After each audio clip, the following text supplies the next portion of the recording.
ก็สาธุប៉ុណ្ណានេះជាសកម្មភាពញាតិញោមដែលគាត់អញ្ជើញមក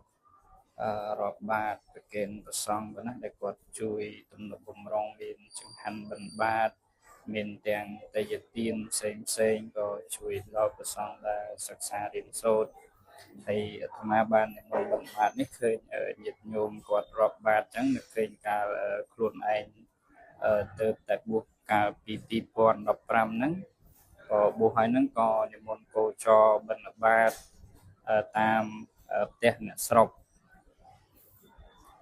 ហើយជាពិសេសនោះក៏ឃើញថានឹកឃើញអនុស្សាវរីយ៍ធ្លាប់ដើរកាត់តាមវាលស្រែអញ្ចឹងទៅតម្រាំទៅដល់សាលាបុណ្យហើយអាត្មាមានអនុស្សាវរីយ៍មួយគឺដើរបិណ្ឌបាតហ្នឹងគឺដាច់ខ្សែបាតតាមវាលស្រែហើយនិយាយរួមទៅអនុស្សាវរីយ៍កាលទៅបួសដំបូងហ្នឹងមានច្រើនក៏មានច្រើនចឹងចប់វីដេអូតែប៉ុណ្្នឹងចុះ